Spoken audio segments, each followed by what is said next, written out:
will pay homage to the Buddha by reciting Namo Tassa 3 times.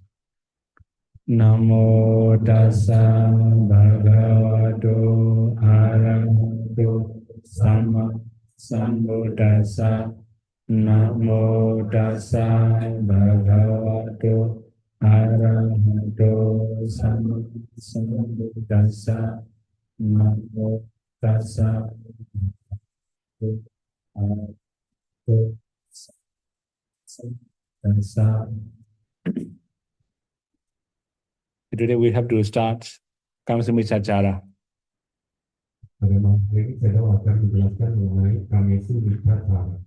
So if we say easier way, right? Kamsamicaccara means we spoil other people's family. We also spoil other people's family happiness, right? This is called Kamsamicaccara. Kalau diterjemahkan, Kamsamicaccara ini seperti merusak kebahagiaan dari keluarga orang lain. So when we talk about Kamsamicaccara, there are 4 factors of sexual misconduct. Kamsamicaccara. Di dalam pelanggaran Kamsamicaccara terdapat 4 faktor.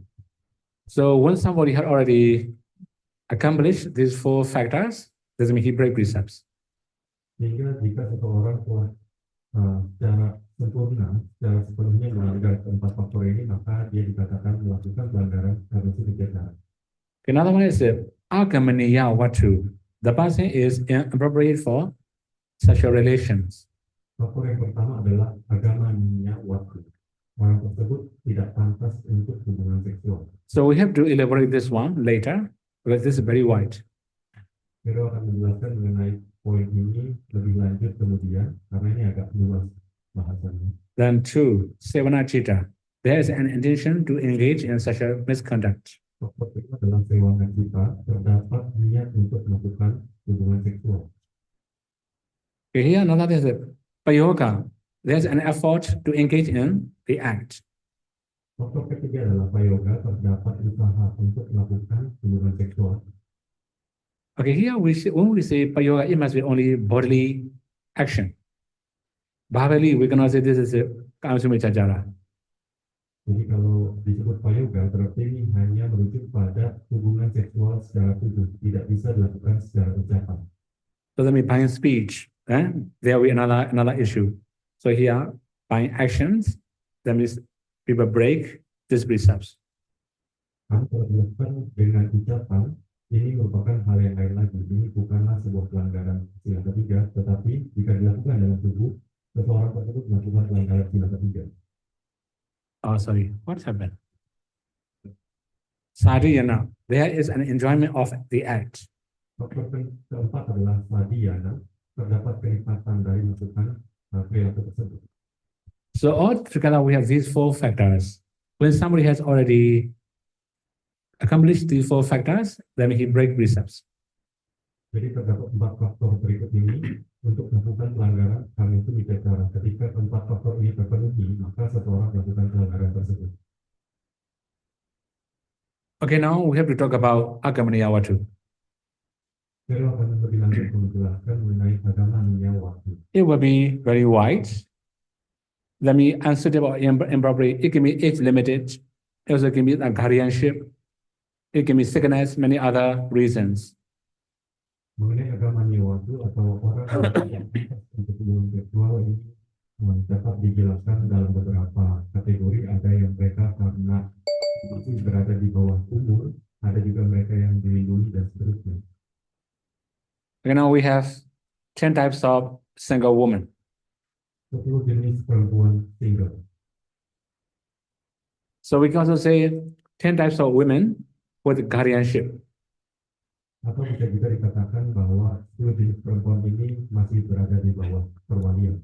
The first one, Madhurakita, a woman protected by her mother. Jenis perempuan yang pertama adalah Madhurakita, seorang perempuan yang dilindungi oleh ibu. So there can be many reasons, right? For example, sometimes single parents family, single mother family, right? Mother will protect. Sometimes fathers are away, so mother will protect. Then there can be many reasons of Madhurakita. Anyway, when some single woman is protected by mother, this is the call Madhurakita.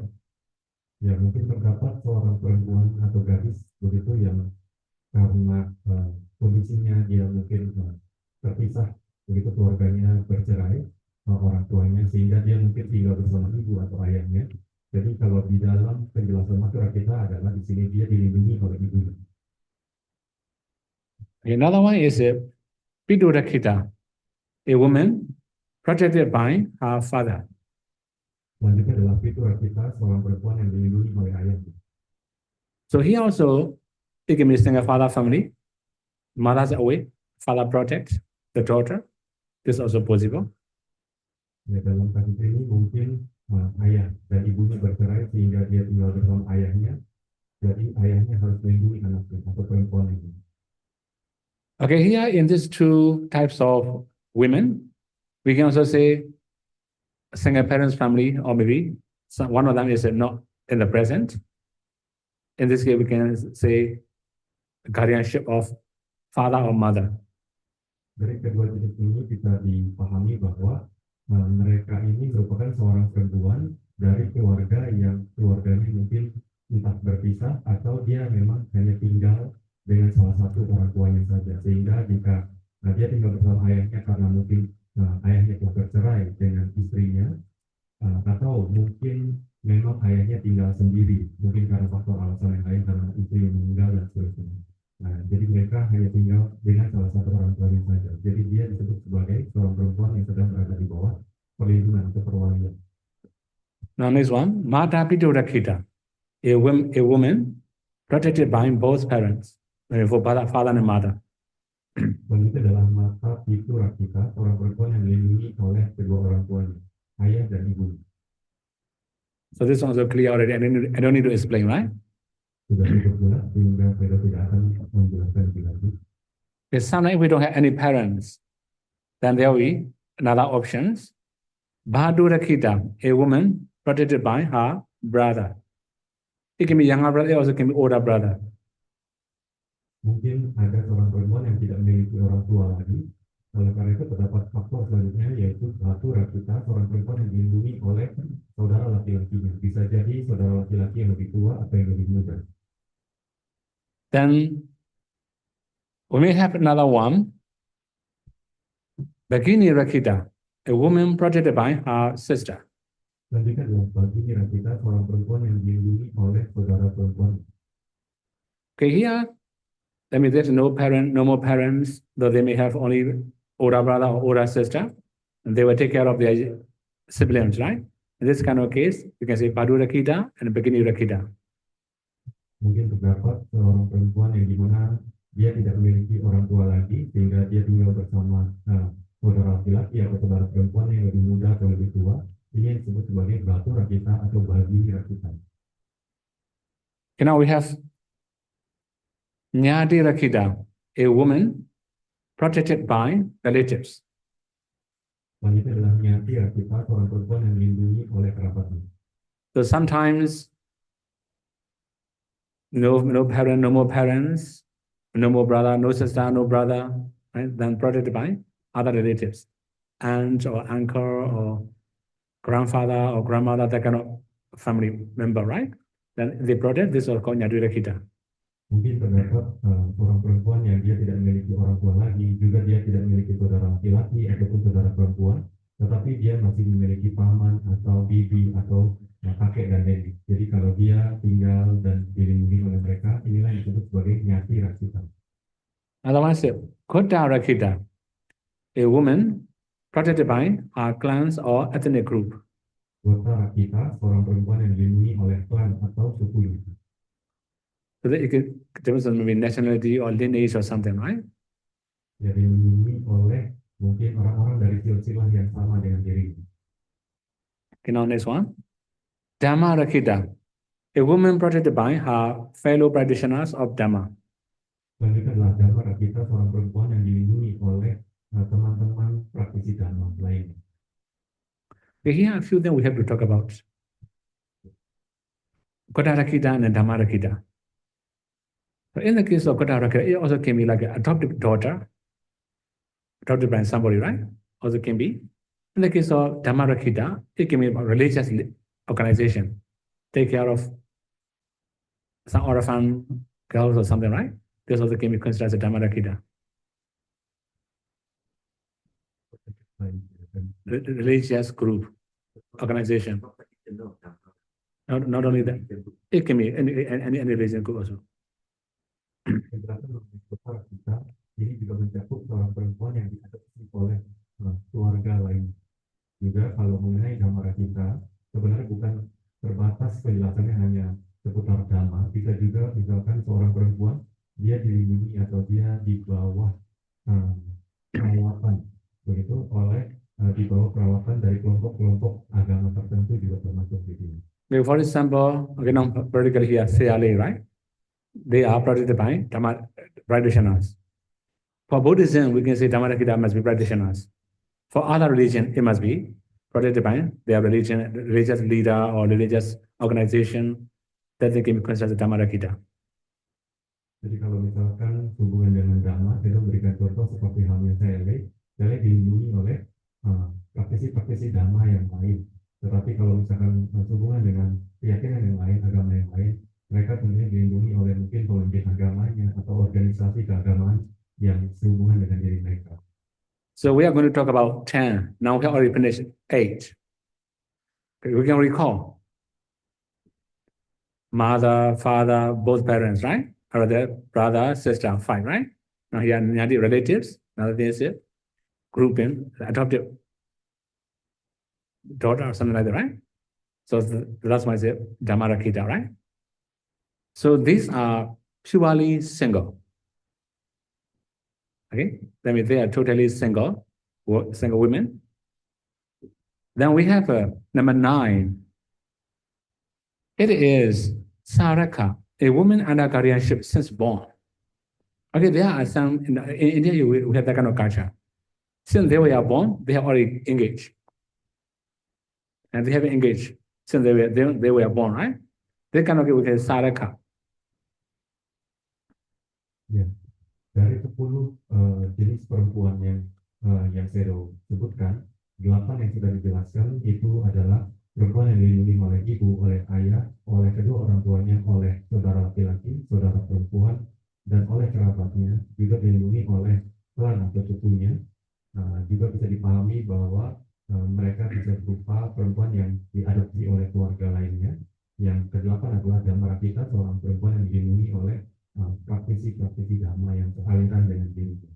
Nah, ini merupakan ke-8 jenis perempuan ini merupakan perempuan single yang perempuan yang sendiri, ya, yang belum memiliki pasangan. Yang ke-9 adalah Saraka, seorang perempuan yang sedang berada di bawah perwalian sejak dia lahir. Nah, saya menjelaskan bahwa Saraka ini adalah jenis perempuan yang dimana terkadang mungkin di tradisi tertentu mereka sejak lahir sudah ditunangkan dengan calonnya di masa yang akan datang, seperti itu. Ini disebut Saraka. There can be another reasons of Saraka also.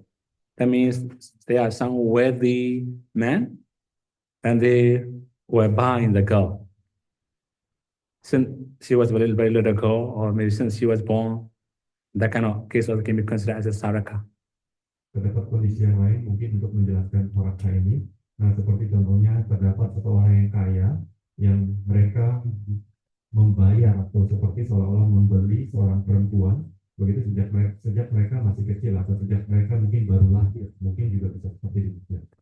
Okay, now the last one, Sapari Dhanda, a woman under penalty. Yang kedua adalah Sapari Dhanda, seorang perempuan yang sedang berada di bawah hukuman. This also comes from powerful people. Right? For example, they may lay down the rules. If somebody get in touch with the lady or get a relationship with the lady or the girl, there will be some penalty. Right? There's some punishment, right? Powerful people lay down the rules. With this kind of case, we can say Sapari Dhanda. Under penalty. Yeah, under penalty. That means she is not allowed to engage with any man. Under punishment for Sure. Crime also. Another crime is powerful people lay down the rules for her. She cannot engage with any man. Any man also cannot get in touch with him, with her, right? So both there will be punishment.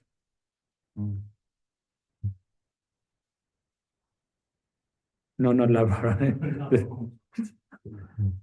Contract also like this? Contract, the punishment? Contract, no, okay, you cannot do that kind of thing, right? Okay. Saya menjelaskan mengenai saparidanda ini adalah seorang perempuan yang sedang berada di bawah hukuman. Tetapi sebenarnya bukan benar-benar di bawah hukuman. Maksudnya seperti misalkan ada seseorang yang memang berkuasa sehingga dia menciptakan sebuah aturan di mana tidak ada boleh lelaki manapun yang mendekati dia atau misalkan berpacaran atau memiliki hubungan dengan perempuan ini. Kalau ada yang melakukan atau mendekati dan seterusnya akan diberikan hukuman begitu kepada kedua orang tersebut, bagi perempuan dan juga laki-laki. Okay, now we should talk about Agamniyawatu. Okay? So we have a 10 together here. The first 8, right? If Kamsumicajara happen to the first 8, the men will break precepts. Women is not breaking precepts. Saya telah menjelaskan 10 jenis. Dari 10 jenis ke-8 yang pertama, jika dilakukan hubungan seksual, maka si pihak laki-laki berarti melakukan pelanggaran Kamisi Micacara, sedangkan si perempuannya tidak melakukan pelanggaran Kamisi Micacara. The last 2, if they break the Kamisi Micacara precepts, both men and women break precepts. Jika 2 jenis perempuan yang terakhir dari 10 jenis ini melakukan hubungan seksual, maka keduanya baik laki-laki ataupun perempuan melakukan pelanggaran Kamisi Micacara. Okay, this is called Agamniyawatu. Unallowable, not appropriate, right? Inappropriate person. Ya, ini yang disebut sebagai Agamniyawatu, orang-orang yang tidak pantas. Dalam kategori ini adalah maksudnya tidak pantas untuk melakukan hubungan seksual. So that means the first 8 are unallowable for the men.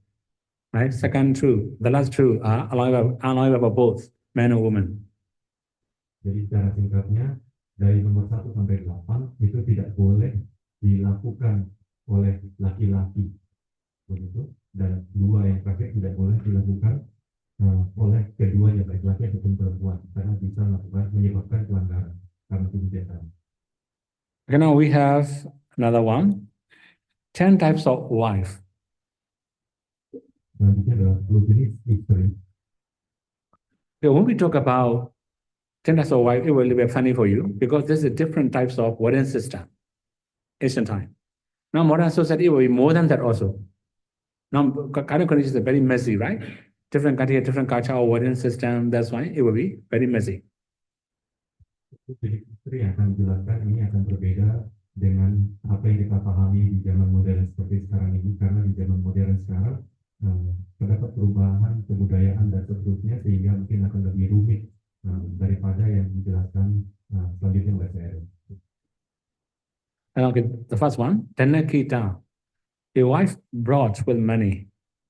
Jenis istri yang pertama adalah dana kita, seorang istri yang dibeli dengan uang. So now you can also imagine, right? Human trafficking. Right? Anda mungkin memikirkan mengenai hal ini adalah seperti jual beli manusia begitu. Right? So that means if there are some people, they are very poor, they may say their daughter to rich people, for example, right? That's what we call Dhanakita. Mungkin terdapat keluarga yang sangat miskin sekali sehingga mereka harus menjual anak perempuan. Ini adalah jenis perempuan yang dimaksud, yang dijual. And now next one, Chandawasini. A wife living together by mutual consent. Yang kedua adalah Chandawasini, seorang istri yang tinggal bersama karena kesepakatan bersama. It is very common in modern society.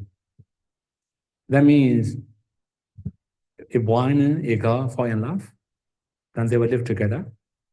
If parents agree, then although they didn't get married officially, they are couple. They are wife and husband. Ya, nomor 2 ini sudah cukup umum untuk di zaman sekarang.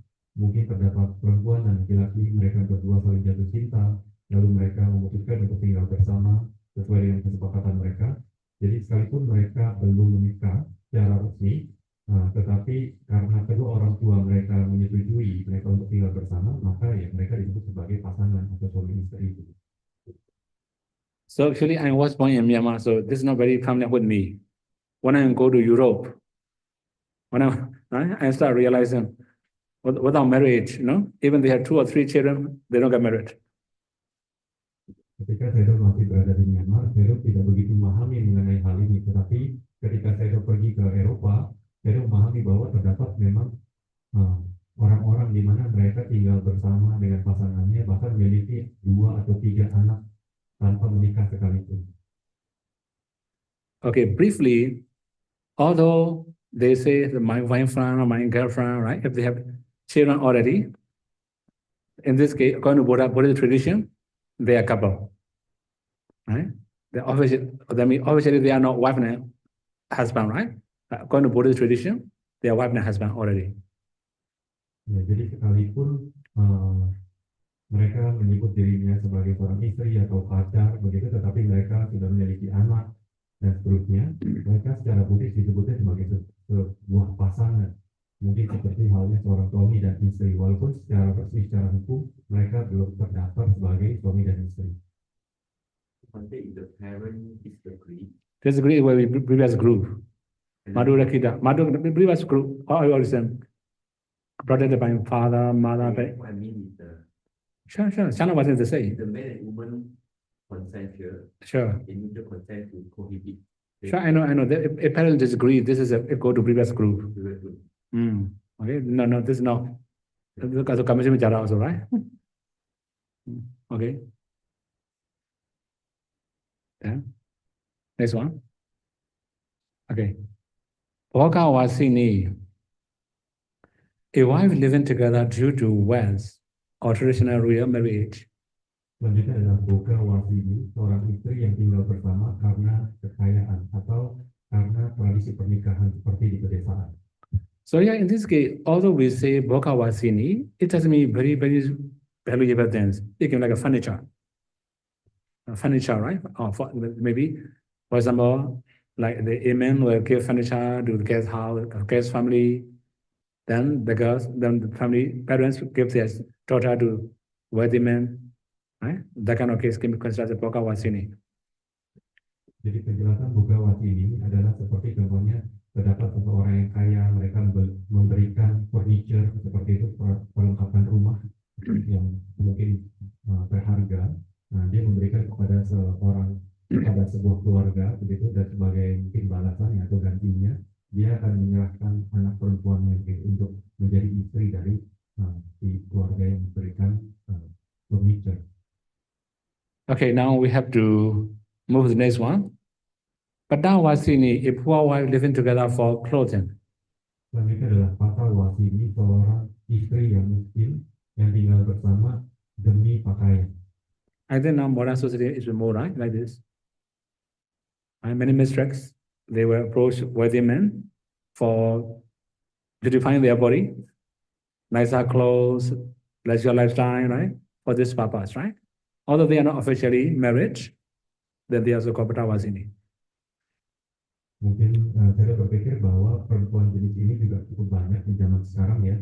Jadi mungkin perempuan-perempuan ini akan berusaha mendekati laki-laki yang kaya dengan tujuan supaya mendapatkan seperti sokongan untuk kecantikan mereka, begitu, untuk mungkin pakaian mereka yang bagus-bagus, atau mungkin untuk mendapatkan gaya hidup yang menyenangkan dan seterusnya. Okay, now next one. Oda Patakini, a wife married by the water ceremony. Oda Patakini, seorang istri yang dinikahi dengan upacara air. Okay, here we should say a few more things about Oda Patakini, right? We can find this kind of tradition in Myanmar. So both bride and bridegroom must deep inside the silver or golden bowl, right? They have, two of their hands must be dipped in the water. Then elderly people will make blessing for them. This is the traditional way of marriage in Myanmar. You can find that kind of culture. Jadi Oda Patakini ini di Myanmar masih terdapat ya kebudayaan semacam ini, di mana si pasangan laki-laki dan juga perempuannya mereka belum masukkan tangan mereka ke dalam seperti pot emas begitu, dan lalu orang-orang yang lebih tua akan berusaha memberikan seperti persetujuan atau berkahnya kepada si pasangan ini. Okay, this one is the only traditional way of marriage, right? Another one. Obata Jumbata, a wife whose head cover has been removed. Selanjutnya adalah obata jumbata, seorang istri di mana penutup kepalanya telah dilepaskan. Actually, we also have another explanation. Obata Jumbata means like somebody, some girl, they may carry some heavy property on their head. You can see that kind of culture in Myanmar also. If you find, right? Even Tawai culture, they carry water on the head with small piece of cloth patch on it to make the pot stable, right? So somebody removes this carrying patch, cloth patch, right? Then he must marry the girl. This is also cultural marriage, right? In modern society, we may have, we may not have, we are not sure. Jadi terdapat perempuan di mana mereka harus membawa barang-barang berat di kepala mereka.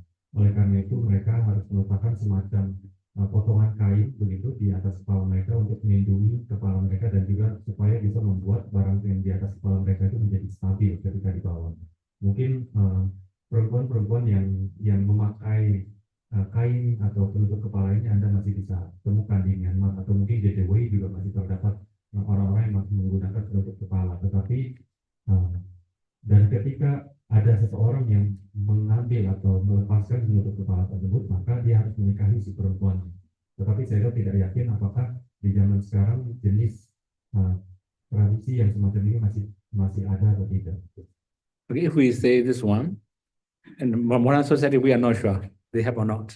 But what about carrying pet? We still have that kind of culture in Myanmar. Ya, jadi tradisi melepaskan penutup kepala lalu harus menikahi si perempuan ini saya tidak tahu apakah masih ada atau tidak di zaman sekarang, tetapi kebiasaan menggunakan penutup kepala untuk melindungi kepala mereka pada saat membawa barang-barang itu masih ada di sini. Okay, now another one. Dahasita Briyaja, a woman who is both a slave and also a wife. Selanjutnya adalah Dasita Briyaja, seorang perempuan yang merupakan seorang budak dan juga seorang istri. Now we don't have that kind of culture anymore, right? We don't have slave culture anymore. So we don't have that kind of wife anymore. Ya, di zaman sekarang mungkin karena tidak adanya kebudayaan perbudakan, jadi mungkin istri sejenis ini sudah tidak ada lagi. Okay, here we have another one. Kama Garija Briyaja, a woman who is both a worker and a wife. Selanjutnya adalah Kama Karita Hariyata, seorang perempuan yang merupakan seorang pekerja dan juga seorang istri. Okay, this means it can be like a worker, like a housemaid or something, right? And here maybe the worthy man also take her as a wife. They also can be considered Kama Garija Briyaja. She's both wife and also worker. Contoh dari Kama Karita Hariyata mungkin seperti seorang perempuan yang dia seperti pembantu rumah tangga begitu, tetapi juga dia menjadi seorang istri dari majikan. So now we can still find that kind of couple in modern society also, right? Mungkin jenis istri seperti ini masih bisa kita temui di zaman sekarang. Okay, few more steps. Dachahata, a captive wife. That means one woman is arrested in the battlefield. Then one of the powerful person make her as a wife. There's what we call Dachahata, captive wife, brought from battlefield. Lalu selanjutnya adalah Dachahata, seorang perempuan yang ditangkap. Jadi perempuan ini mungkin ditemukan di dalam medan peperangan, begitu dia ditangkap di medan peperangan, lalu dia dijadikan istri. Okay, now before we go to the last one. Now we already mentioned 9, right? So whether they fall in love or not, all these are called couple. Whether they really officially married or not, these 9 are all called couple, right? Wife and husband. In this case, if another man approach any of these types of wife, and if they have if we have such a relationship, it will be breaking precept for both woman and another man. Both are breaking precepts. Ya, dari ke-9 jenis istri yang sudah dijelaskan, nah, terlepas apakah mereka jatuh cinta satu sama lain atau tidak, ataukah mereka ini menikah secara resmi atau tidak, mereka disebut sebagai sebuah pasangan. Nah, tetapi jika terdapat seseorang laki-laki yang dimana dia mendekati istri orang lain, istri sah orang lain, dan dia melakukan hubungan seksual, maka mereka berdua melakukan pelanggaran Komisi Bijaksana. The last one will be a shock, right? Mohodika, temporary wife, prostitute.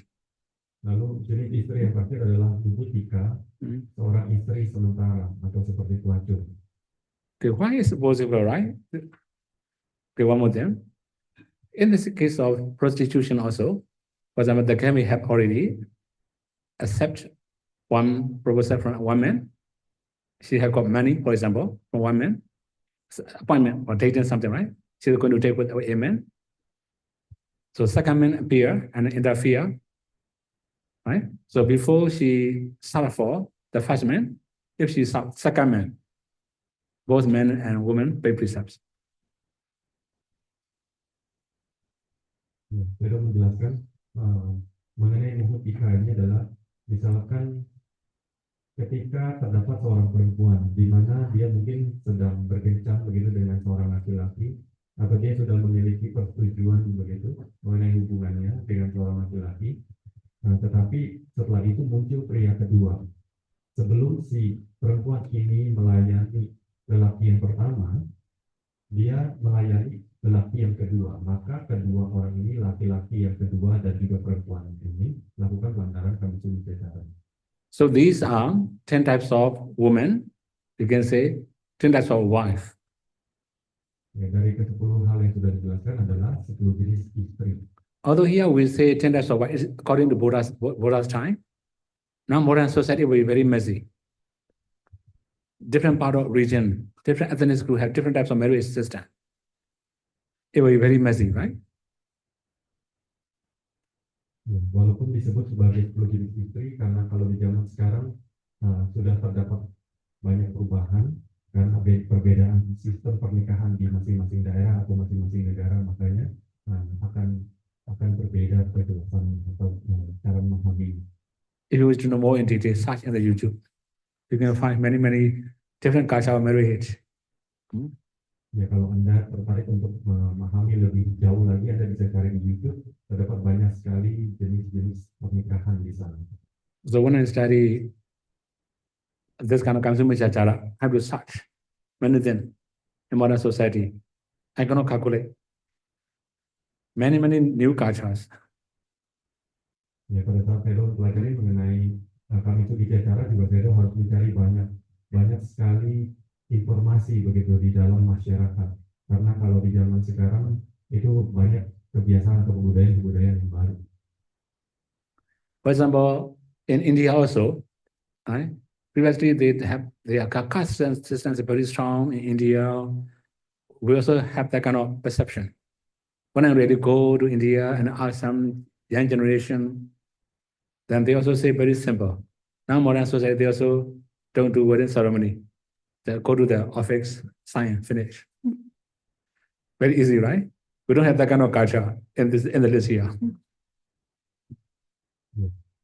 Seperti kalau kita berpikir kan di India terdapat sistem kasta ya yang cukup kuat sehingga mungkin mereka memiliki kebiasaan tertentu mengenai pernikahan. Tetapi ketika saya mengunjungi India dan juga bertanya kepada pemuda-pemudi yang ada di India sana, mereka pun menjawab bahwa di zaman sekarang ini yang modern, mereka juga banyak yang tidak melakukan hal semacam itu. Jadi mereka biasanya melakukan pernikahan secara sederhana saja. Mereka tinggal pergi ke kantor, mungkin seperti catatan sipil, lalu mereka tanda tangan, dan selesai mereka menjadi seorang suami istri. Okay, now these are the list of Agamaniya Watu. We already mentioned, right? So the first 10 types of single women. Among the single women, the first 8, only men break precepts. For the last 2 and now this 10, if another man approach that kind of woman both men and women break precepts. Jadi telah dijelaskan oleh Sayadaw agama Niyawatu, jadi jenis perempuan yang tidak pantas untuk hubungan seksual. Perempuan single seperti itu di mana kedelapan perempuan yang pertama jika melakukan hubungan seksual maka si laki-laki yang akan mendapatkan si laki-laki yang melakukan pelanggaran kami cara. Sedangkan untuk dua selanjutnya jika dilakukan hubungan seksual maka keduanya baik laki ataupun perempuan mereka melakukan pelanggaran kami cara. Okay, we can move the next topic. This is about Kamsumichachara. So that means if they are officially married, they are alone, right? That means they're gonna, like me, according to Abramacharya, it will be another issue. For Kamsumichachara, they are allowable. And they are not breaking precepts because officially wife and husband. So mostly when we take 8 precepts, or 9 precepts, or 10 precepts, or 4 bhikkhus, or 4 samaneras, we have to follow Abramacharya. It will be different from Kamsumichachara. Yang telah dijelaskan saya adalah mengenai kami cara di mana ketika seseorang telah menikah atau hubungan mereka telah sah maka mereka masih pantas untuk melakukan hubungan seksual seperti itu, mereka tidak melakukan pelanggaran. Tetapi kalau kita berusaha mengenai Abramacharya maka ini akan berbeda karena terdapat sila yang lain yaitu 8 sila, 9 sila atau 10 sila yang dijalankan oleh pemerintah di mana ini lebih detail lagi mengenai aturan pelanggaran. Then here we have to introduce something about Abramacharya. There are 8 types of Abramacharya. One is a major, remaining 7 is a minor. Major is a 1. 7 is, among the 8, 1 is a major, another 7, remaining 7 will be minor. Dari penjelasan mengenai Abramacharya, di mana terdapat 8 jenis. Satu diantaranya ini merupakan pelanggaran yang serius, di mana 7 lainnya pelanggaran yang lebih kecil, lebih ringan. Okay, here we have Raya and Raya Samapatti, sexual intercourse between 2 lustful people. This is called Abramacharya. This is, I don't need to explain that one. Tidak perlu menjelaskan mengenai poin yang pertama, Dwaya Samapatti. Itu artinya adalah hubungan seksual di antara 2 orang yang birahi. Okay, for Bhikkhu it will be more in detail, but this is not the sign of object for everybody here, right?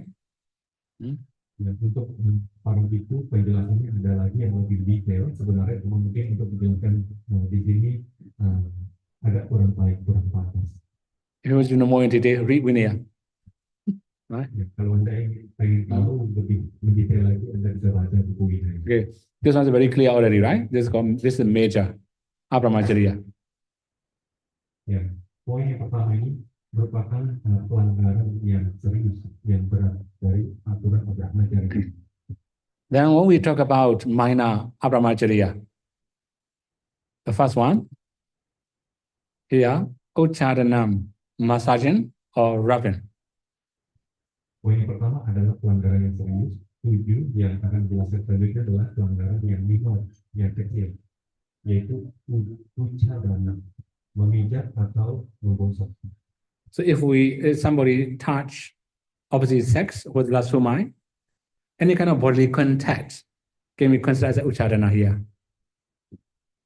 Jadi kapanpun seorang laki-laki atau perempuan mereka menyentuh lawan jenis dengan pikiran yang diliputi nafsu, jadi bentuk kontak tubuh apapun ini disebut sebagai ucharana. Okay, here I just use, right? Ucharana, just use only very simple one. It can be like a kissing, hugging, everything can be considered as minor. Ya. Jadi walaupun telah dijelaskan seperti memijat atau menyentuh, tetapi bisa dipahami juga bahwa perilaku seperti mencium atau memeluk pun termasuk di sini. So that means if we have undertaken Abramacharya Sikkhapada, we must not touch opposite sex. Jadi kalau seseorang sedang menjalankan sila Abramacharya, dia seharusnya tidak menyentuh lawan jenis yang manapun. Then people may say, I don't have lustful mind. Okay, mind, I cannot read their mind also, right? We cannot read anybody's mind also. People may say, because they just want to make themselves innocent, right? But I don't have lustful mind, I just touch. We cannot breathe also, right? That's why if we have undertaken a precept, don't touch opposite sex. Consider broken by touching. Later I will say. Jadi mungkin ada orang yang mengatakan dia memberikan alasan begitu, saya tidak sedang bernafsu begitu, pikiran saya tidak ada nafsu saat saya menyentuh dia. Nah, saya hanya menjawab bahwa karena kita kan tidak bisa baca pikiran orang lain, maka kita tidak tahu sebenarnya seperti apa. Tetapi orang itu hanya memberikan alasan supaya seolah-olah dia terlihat tidak bersalah seperti itu. Dia bilang mungkin saya hanya menyentuhnya. Kita tidak bisa serta-merta mempercayai pernyataan orang seperti tersebut. Oleh karena itu, sebagai seseorang yang sedang menjalankan aturan Brahmacharya, dia tidak menyentuh lawan jenis manapun. Then another one is Sanjagati, laughing, joking together. Lalu selanjutnya adalah Sanjagati, tertawa dan bercanda bersama. You can also imagine, right? Making very loud noise, right? Joking, that kind of thing also can be considered here, right? Ya, Anda bisa pahami bahwa seperti laki-laki dan perempuan mereka bercanda bersama, seperti membuat suara yang berisik seperti itu, ini juga termasuk pelanggaran Brahmacharya. Another one, Chakuna Chakun Upanijayati, gazing into each other's eye. Selanjutnya adalah Cakuna Cakun Upanijayati, saling menatap mata satu sama lain. This is also minor, right? Ini juga pelanggaran minor. Another one, Sadhan Sunati, enjoying sound of laughter or conversation or opposite sex. Selanjutnya adalah Sadhan Sunati, menikmati suara dari tawa ataupun percakapan dari lawan jenis.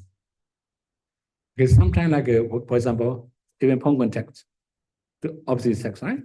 We call phone, then if we attachment to the sound or voice, this is also minor, Brahmacharya. Ya, di zaman sekarang, seperti mungkin ketika seorang laki-laki dengan teleponnya dia berbicara kepada lawan jenis, nah ini juga merupakan pelanggaran minor Brahmacharya. So what about listen to the music? Lalu bagaimana dengan menikmati lagu atau musik? For example, a man will listen to woman music, woman sounds, woman's voice. Then a woman will listen to man's voice. If they have attachments, there's also Sadhan Sunati. Seperti mungkin seorang laki-laki yang mendengarkan musik begitu yang dinyanyikan oleh perempuan, dan ketika dia menikmati, dia melekat terhadap hal itu, ataupun juga seperti halnya perempuan yang mendengarkan lagu-lagu yang dinyanyikan oleh laki-laki, ketika dia menikmati dan mendengarkan, dia melakukan pelanggaran minor Brahmacharya. Another one is Hasita Lapita Kilitani Anusarati. Recollecting past laughter, conversations, and joyful moments. It already passed. Just recall all the past memory of joking or conversations or joyful moments. This is also called minor Brahmacharya. Selanjutnya adalah Hasita Lapita Kilitani Anusarati, adalah mengingat-ingat kembali tawa, percakapan, dan juga momen-momen menyenangkan yang sebelumnya telah terjadi. Here, Hasita means laughter, or it also can be, we can also say like joking or funny, right? That called Hasita. Lapita means conversation or talking. So just recall that kind of moment, good moments in the past. This is also called minor Brahmacharya. Jadi kata hasita di sini tawa, tetapi tawa ini bisa juga kita pahami sebagai bercanda seperti itu, atau melakukan sesuatu yang lucu di waktu yang lampau, dan juga lapita adalah percakapan atau diskusi. Jadi ketika seseorang mengingat-ingat kembali momen-momen menyenangkan yang telah di waktu yang hafal, dia sudah melakukan pelanggaran minor. Then again, another one. Ya pancahi kama gunehi samapidam samangi bhutam parijriya manam asadeti. Admiring someone endowed with five sensual pleasures. Selanjutnya adalah pancahi kama gunehi sama pitang sama hibutang. Paricara yang mana asadeti. Mengagumi seseorang yang memiliki 5 jenis kenikmatan seksual. So that means when seeing somebody enjoying sensual pleasure, you also feel happy, right? Also ambitious, all of them can be considered as this one. Pancahi kama gunehi. Contohnya adalah ketika seseorang menyaksikan melihat orang lain sedang menikmati kesenangan indria dan dia merasa senang akan hal tersebut, nah dia juga berarti sudah melakukan pelanggaran ini. Okay, now the last one. Deva nikayam panidaya brahmacharya charity, practicing morality, observance, with the aim to be, or the aim of being born, reborn in the heavenly realms. You can also understand this one, right? Ya, selanjutnya adalah Dewa Nikaya Panidaya Brahmacharya Charity, mempraktekkan atau menjalankan aturan moralitas dengan tujuan agar terlahir kembali di alam dewa, alam surga. How many times have you ever made aspiration? By this merit, may I be reborn in the Deva realms, heaven dimensions, right? So when you do dana and when you undertake precepts to be reborn and the Deva realms to enjoy divine pleasure, this is also Maina Brahmacharya. Jadi kapanpun mungkin Anda beraspirasi setelah Anda melakukan kebajikan, semoga saya terlahir di alam dewa, saya memiliki istana di alam dewa, mungkin setelah Anda berdana atau mengambil sila seperti itu, Anda beraspirasi semacam ini, Anda dengan keinginan supaya menikmati kebahagiaan tersebut, maka ini merupakan pelanggaran Brahmacharya yang ini. Sometimes we may have many other aspirations also, right? To be reborn in the human realms, to be richer, or to be smarter, to enjoy more sensual pleasure, right? When that kind of aspiration also, by undertaking precept, we make that kind of aspiration, right? This also can be considered as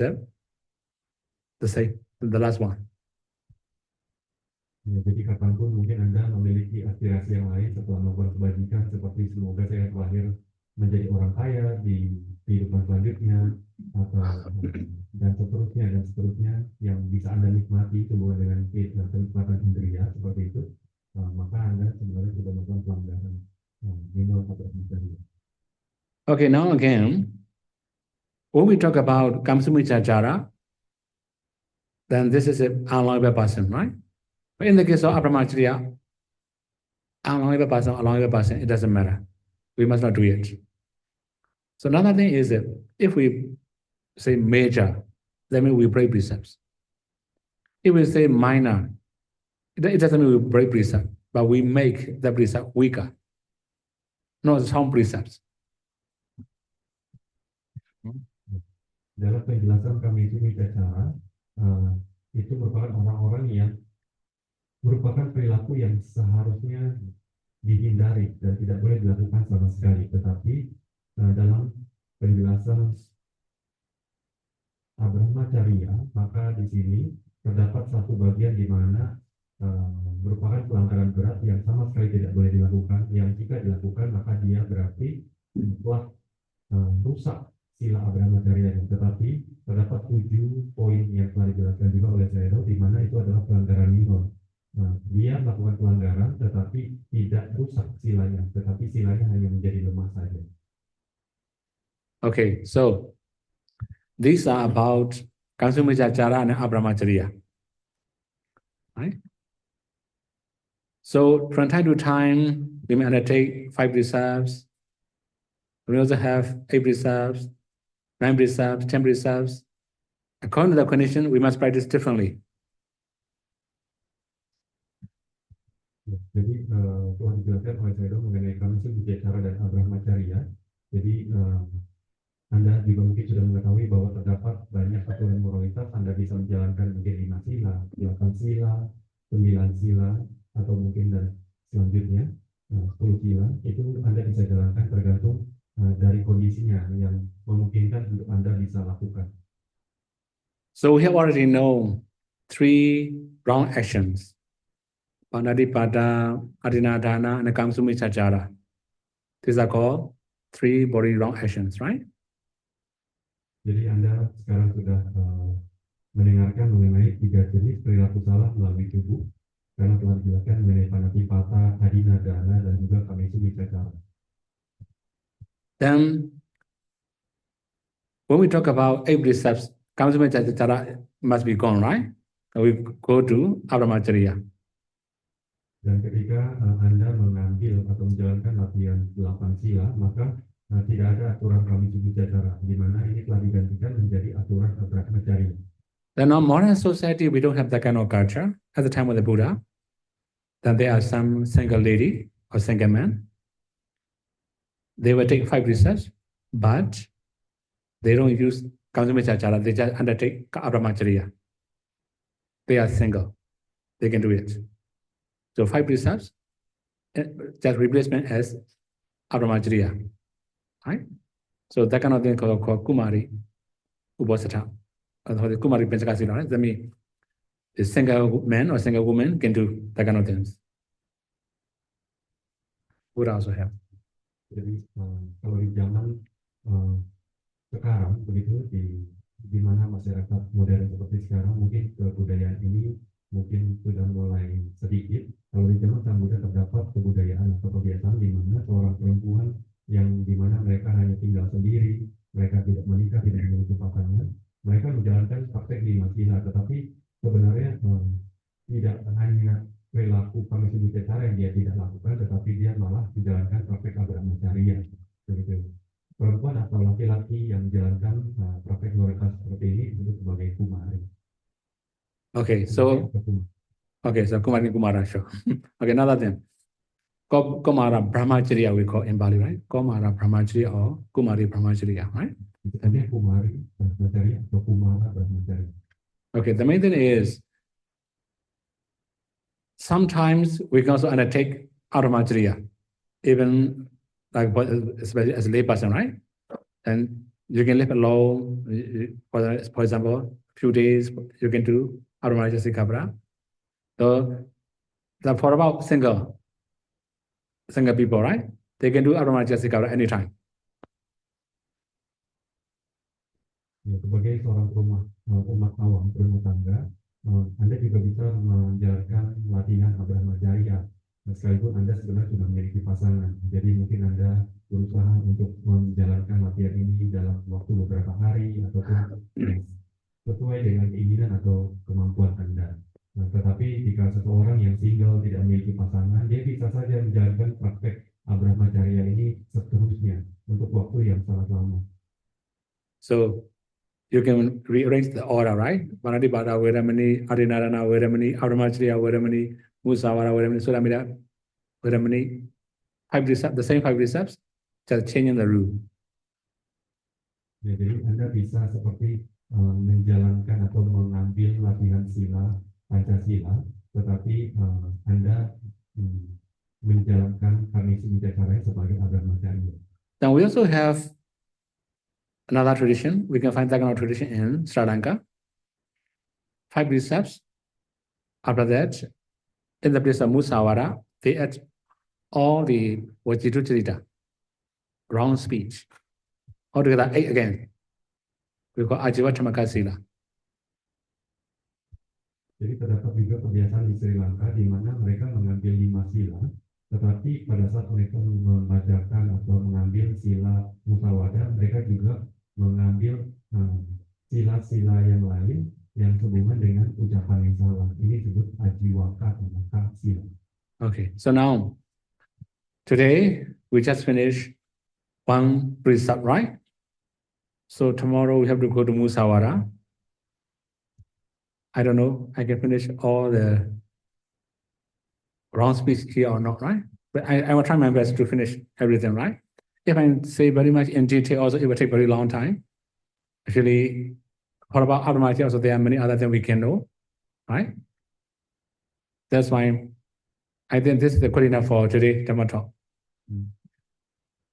Ya, jadi pada malam hari ini saya sudah menjelaskan mengenai satu latihan moralitas yaitu Abrahmacharya. Esok hari saya akan lanjut menjelaskan mengenai Mutawaga. Sebenarnya jika saya mau melanjutkan mengenai Abrahmacharya masih terdapat banyak hal lainnya juga yang bisa dijelaskan secara detail. Tetapi menurut saya mungkin dengan kejelasan malam hari ini saja sudah cukup untuk Anda semua untuk bisa memahami latihan Abrahmacharya. Okay, now, as a conclusion, sila, morality, if we follow our desire too much, we cannot undertake precept well. Sebagai kesimpulannya, dalam menjalankan praktek sila, kalau kita mengikuti keinginan kita saja, maka kita tidak dapat menjalankan latihan sila kita dengan baik. So, sometimes we have to do against our wish. Terkadang kita harus melawan keinginan kita sendiri. So if we can do against our wish to follow the precepts, then we are upgrading our value. Jadi kalau kita mampu untuk melawan keinginan sendiri untuk dapat menjalankan untuk supaya latihan moralitas kita utuh, maka ini akan menjadi hal yang baik untuk perkembangan diri kita. Traditionally, we know the discipline is the value of human being. Secara tradisional mungkin kita memahami bahwa latihan disiplin atau moralitas itu adalah nilai dari manusia. So then we can upgrade our value by undertaking precepts. Similarly, we can also purify our mind by meditating. We can also practice 3 trainings. As a result, we can also attain path and spiritual knowledge. May you all be able to practice 3 trainings and may you all be able to realize by cessation and not suffering. Jadi dengan menjalankan praktek moralitas dengan disciplin kita dapat meningkatkan nilai dari diri kita sendiri dan juga dengan berlatih meditasi kita bisa meningkatkan kemampuan pikiran kita dengan lebih baik lagi dan dengan menjalankan tidak berpengaruh pada akhirnya kita bisa mencapai mereka dan semoga Anda semua pada akhirnya mampu mencapai kemandirian sosial di dalam. Okay, then. Okay, you have a question. Okay. Yeah, I'm microphone here also, right? About practicing morality and observance with the aim of being reborn in the heavenly realm. So in the Dhamma, we know that when teaching to the lay people, Buddha had this kind of systematic teaching from the basic up to highest. Sure. Like that. Like for example, like we talk about Deva, Sure. the group of being reborn in Deva realm, Sure. and so on like that. So if we give this kind of Dhamma to lay people, it is like we cannot say poison, no? Like we make them to do this. Sure. as part of our Sure. practice. Okay, sure. Minor Abrahmacharya. Okay. Actually, we call this Sanakama, the oral teacher. Okay? Actually, I have it in my notebook, but yeah, I'm not sure I can show here or not. Huh? Okay. Let me try. I have already put my note in this laptop also. Oh, I don't know what to do. This one is not very familiar with me.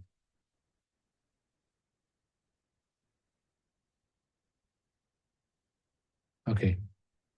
So the main thing is when the Buddha talk about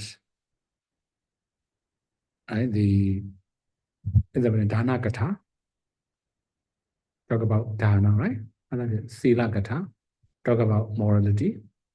Or the Sakka Katha, talk about divine pleasure. Or that Kamana Arinava Katha, talk about force of sensual pleasure. You can imagine after divine pleasure, talk about force of sensual pleasure. This is the order. So compared to falling to the hell, it would be better to be reborn in the Devadans. But this, what I also mentioned, this is not valuable things. Right? What I talk about, force of sensual pleasure, Kamana Arinava Katha, right? Or the Nikkama Nisansa Katha. Talk about renunciation. Talk about the benefit of renunciation. Or the Mekha Katha. Talk about noble path. So it means this systematic way of thinking is not uninterrupted on the way. Sure. Otherwise people misunderstand. Sure, we must follow all the process. Right? Don't cut on the way. Don't stop on the way.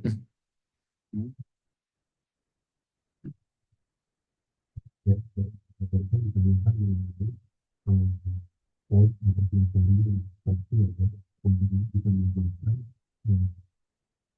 yang satu ada yang baru yang sedang dijalankan sebelumnya. Jadi bagi kami itu kita tahu bahwa Buddha menjelaskan begitu seperti dengan sebuah orang yang berdasarkan diri begitu. Terutama ini dilakukan kepada orang lain dimulai dari penjelasan tadi seperti tempat dan sebagainya yang dilakukan menjadi tempat menjalankan kepentingan lalu dijelaskan kemudian dengan manfaat atau kebaikan dan itu pada jadi dewa seperti itu. Dan seterusnya dijelaskan kalau di dunia itu sebenarnya jadi kerugian atau cacat dari kesenangan sendiri. Jadi mungkin maksudnya adalah dijelaskan bahwa akan lebih baik jika seseorang itu terlahir di alam dewa dibandingkan dia terlahir di neraka. Begitu. Oke, Dan iya. dilanjutkan selanjutnya mengenai pelepasan dan juga maga kata itu mengenai jalan. Jadi saya tahu ya. Oh iya. Seperti kita bisa lihat di depan. Ya. Urutan dari pengajaran yang dimana dimulai dari dana kata. Ya, yang pertama adalah dana kata, sebuah penjelasan mengenai dana, di mana ini mencakup kebajikan dari perdana dan juga kedermawanan atau murah hatian dari orang-orang yang mulia. Nomor dua adalah dana kata, penjelasan mengenai perilaku bermoral, di mana ini mencakup manfaat dari menjaga aturan moralitas atau sila yang sudah diambil. Yang ketiga adalah saga kata, penjelasan mengenai alam dewa termasuk kebajikan yang mengarah kelahiran di alam dewa dan juga inspiration celebration, jadi seperti menginspirasi kenikmatan surgawi begitu. Yang keempat adalah keamanan adinama kata, penjelasan mengenai kerugian dari kenikmatan seksual, termasuk ketidakmurnian dan juga bahaya dari menikmati hal-hal yang seksual. Yang kelima adalah nekama nisangsa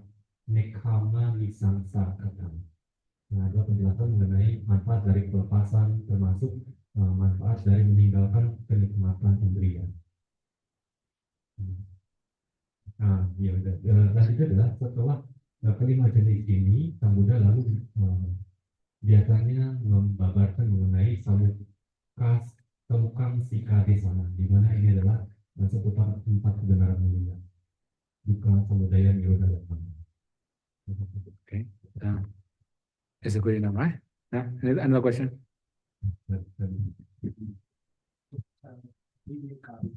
Instead of I want to be born to see the practice and the Buddha's direct disciples.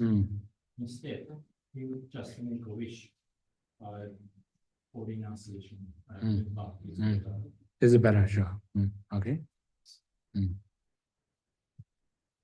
Samuel tadi menanyakan, apakah lebih baik jika seseorang daripada membuat aspirasi semoga saya terlahir kembali begitu dan mampu berlatih di bawah Sang Buddha, di bawah murid Sang Buddha atau dari murid langsung Sang Buddha seperti itu, apakah tidak lebih baik kalau kita membuat sebuah aspirasi semoga saya pada akhirnya bisa melakukan pelepasan begitu dan bisa mencapai nibbana? Saya bilang ya, yang seperti itu lebih baik.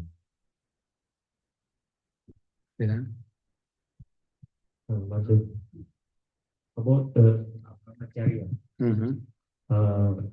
Because I'm living together only with my daughter now. Mm. My wife passed away, so Mm. I'm asking about this. When I'm taking brahmacharya, there's cannot touch with anybody, even my own daughter. So what happened is sometimes she fall down and maybe have luka apa biru gitu, Mhm. burst and healing. Mm. So I have to help her and massage her and give her oil or anything. Is that also breaking the rule? Oh, sorry. This is the daughter, right? Yeah. This is impossible, right? Okay, one more thing, right? We call this what we call the Gehasita Pema. Okay, this is not, this is, it cannot love. We can say fatherly love. This is called Gehasita Pema. We're going to say this is lust. Okay? Mm.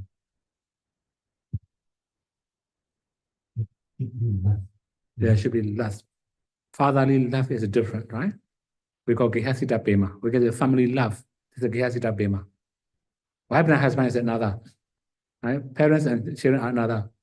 The therapy model slightly sometimes becomes very complicated. Mother and daughter maybe have real sexual. I know.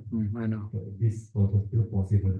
Sure. In our community also, I have seen that kind of cases. Sure, we have that kind of cases. Even in so. Sure. If I like that's okay. Last the factor. Jadi baru saja ditanyakan oleh Samanera, karena Samanera tinggal hanya dengan anak perempuannya saja, menanyakan bagaimana kalau kondisinya adalah anak perempuannya terjatuh, sehingga Samanera ini ya setelah kembali jadi masalah, mungkin dia harus membantu dan merawat anak perempuannya ini. Begitu kan harus menyinggung juga. Saya mengatakan bahwa ini kan anaknya sendiri, anak perempuannya. Jadi ya tidak apa-apa begitu. Di dalam Dhamma itu ada disebutkan Gehasita Pema. Jadi diterjemahkannya sebagai rasa cinta begitu di antara sesama anggota keluarga, ya. Begitu. Karena ini adalah rasa cinta dari ayah kepada anak perempuannya, maka tidak apa-apa. Bukannya rasa nafsu. Jadi tadi juga lebih lanjut saya tanya kepada Sero. Jadi di sini faktornya adalah rasa nafsu. Karena kalau di zaman sekarang kan terdapat juga mungkin kita ketahui ada orang tua laki-laki dengan anak perempuannya, atau mungkin anak laki-laki dengan ibunya. Seperti itu juga bisa terjadi. Jadi memang benar kalau ada nafsu maka benar pelanggaran. Tapi kalau tidak ada nafsu, hanya cinta seperti halnya anggota keluarga saja, tidak apa-apa. Okay.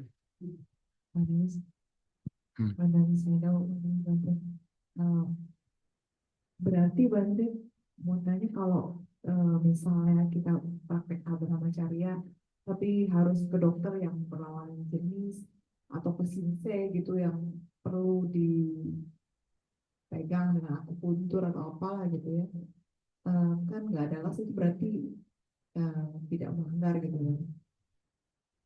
What you want to confirm, Sarah, for a person who undertake the brahmacharya, when this person maybe go to the doctor because he has to check up, let the doctor check, because no last, so they don't take this result.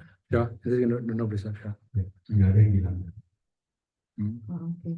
Nah, terus Bante yang terakhir tadi itu yang menjalankan moralitas apa itu yang panjang yang terakhir, saya masih nggak ngerti apa hubungannya dengan brahmacharya ya, kenapa dimasukin itu di brahmacharya gitu.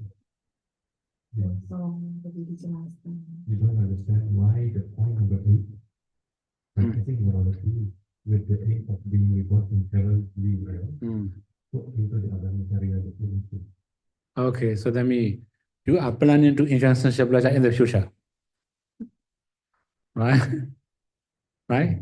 You are planning to enjoy sunshine pleasure in the future, right? Okay. Karena maksudnya adalah dengan punya niat untuk terlahir dalam dewa itu, maksudnya dia sudah merencanakan untuk menikmati kesenangan indria di sana. Makanya masuk kategori brahmacharya. Maksudnya kesenangan seksual di alam dewa gitu maksudnya berarti. So I don't mean like sexual enjoyment in Devara or what kind of Any kind of enjoyment in the Devaram, right? apapun kenikmatannya. Actually, in Devaram, it doesn't mean certain enjoyment in the Devaram, right? Some Deva, they don't have to do that kind of things. Ya, jadi kenikmatan di dalam jiwa tidak hanya terbatas dalam seksual saja seperti itu. Jadi ya itu pun tercakup di sini. Okay. Junia, so waiting for a question. She has a lot of questions. Huh?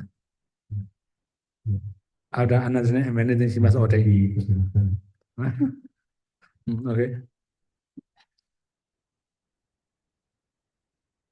I have a question actually based on my curiosity. The first part for the 1 to 8 is they do they have like sexual intercourse. The men break the precept, but the women Don't break this don't up. break the precept. Is there a reason why only the men break precept? Is it because maybe they Mostly, men were initiated. Right? That's why, right? Mostly men initiate, right? That kind of things. And modern society will be a bit different. Modern society will be different, right? And they went to what I read and understand. Women are property of the men. Women, huh? Are property of the men. No, we're not talking about that one. Yeah, I mean when they have a terms contract. So actually it's the woman that has sexual misconduct with them, but the man is not. No, we're not talking about that one. We are just talking about the past 8. No, not that one. Okay. If we have married one, sure. If both men or another man approach the woman, both break precept. This is very clear.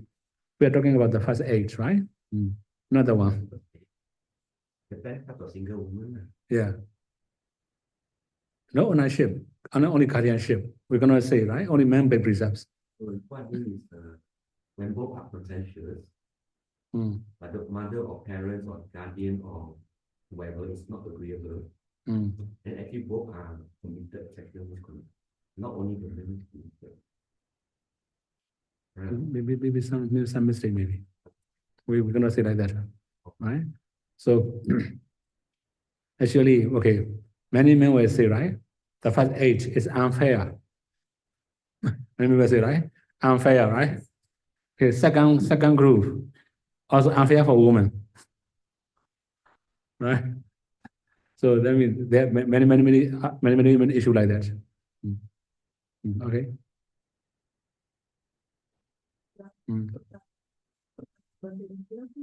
Kedengaran jadi mungkin boleh kalau bantu translate, tapi aku translate pertanyaan aku. Jadi yang di 10 types of single perempuan yang maksudnya yang sendiri itu kan yang di 1.1 sampai ke 8 kan kalau misalnya memang melakukan hubungan seksual yang melanggar tuh hanya laki-laki. Kenapa hal ini maksudnya cuma laki-laki aja gitu yang melanggar sila? Soalnya menurut jawaban dari saya itu biasanya yang menginisiasi hubungan seksual itu laki-laki, jadinya makanya laki-laki aja yang melanggar sila itu. Ada second question. These days the issue of like LGBT, the lesbian, is very common.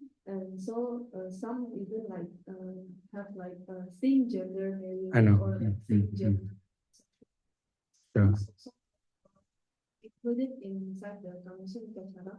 Also can be included, let's say. Right?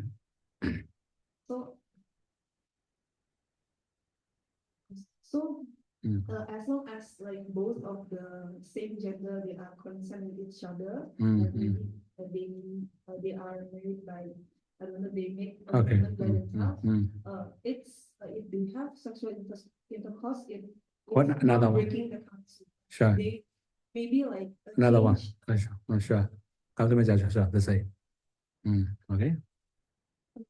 Pertanyaan kedua, saya bertanya terkait kasus LGBT. Nah, kasus LGBT itu kan lebih ke hubungan antara sesama jenis. Nah, sekarang kan sudah mulai marak kayak pernikahan sesama jenis. Nah, apakah ini juga termasuk di dalam Kami Sunika Sara? Iya termasuk, dan klasifikasinya juga sama seperti kalau yang berbeda jenis. Jadi kalau misalnya memang mereka pada awalnya juga sesama jenis ini, mereka udah kayak mempunyai persetujuan bahwa memang kita berdua menikah itu. Nah, dan mereka mungkin melakukannya dengan partnernya, pasangan yang lain. Nah, ini termasuk kami sucana. Okay. Dan anything? One thing about the question on muhutika. So it's quite often sometimes the devotee ask us about this question because this prostitution is some countries legalized, some is not legalized. So when it's not legalized, so even they engage this kind of service consensual, they pay the money for the training. So it's still considered harmful. Actually, it does not mention anything about the law, right? The main thing is agreement, or maybe dating, right? We can say agreement between two persons. If the prostitute has already agreed with one man, if she go to another man, right? Before she had relationship with the first man, right? This is a breaking precepts. So that means at the time both man or woman breaking precepts. Both committed. It's not concerned about the law, right? Whether a country is allowing prostitution or not, it is not the main point. The main point is that she belonged to one man already. It's not allowed for her to go to a second man. Even if she's married and then she becomes a prostitute, she may need her husband consent. Sure. So you haven't no consent. This is all who engage the service. Sure. Sure. And but you say the law is not the factor. Sure. If the law is illegal, this kind of trading engagement is considered protected by the country. Then it's also. In this case, we cannot say protect. This is like law is another issue, right? I mean, you want to say like a sabri danda. So saraka maybe saraka. Sorry, sabri danda. Sorry, saraka or sabri danda. That's true, right? Another thing. Sure. But in this case, we cannot consider like that. That one is not by the king. Only some powerful people will block as punishment. No, not countrywide. This is another issue. Huh? Okay.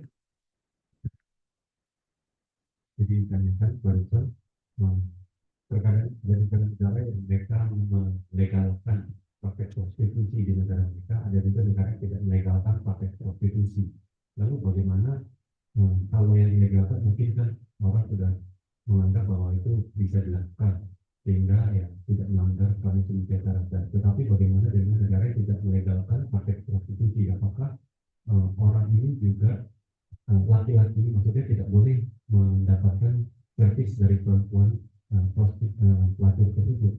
Jadi saya menjawab bahwa ini tidak sehubungan dengan aturan hukum di negara tersebut. Jadi ini tidak ada hubungan dengan aturan hukum, tetapi ini tergantung pada kesepakatan di antara kedua belah tersebut.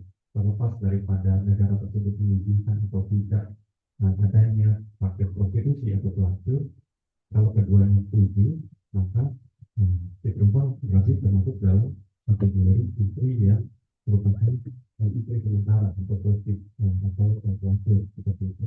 Tetapi lebih lanjut lagi, jika misalkan si perempuan pelacur ini ternyata sudah punya suami, tetapi dia mengalami laki-laki lain misalnya untuk mendapatkan berhenti. Kalau dia mendapatkan persetujuan dari si suami untuk melakukan praktek prostitusi, maka keduanya tidak ada pelanggaran sama sekali. Tetapi jika si istri melakukan praktek prostitusi tanpa diizinkan oleh suaminya, maka kedua baik si istri ataupun si laki-laki yang dilayaninya itu melakukan pelanggaran sama sekali. Juga jika misalkan si pelaku ini sekalipun dia tidak memiliki suami, tetapi dia sudah berjanji dengan mungkin customer begitu, ada dua customer, dia sebelum melayani customer yang pertama, dia melayani customer yang kedua, maka ketika dia melayani customer yang kedua, keduanya baik si pelacur ataupun si laki-laki melakukan pelanggaran yang kami itu mencatat. Okay.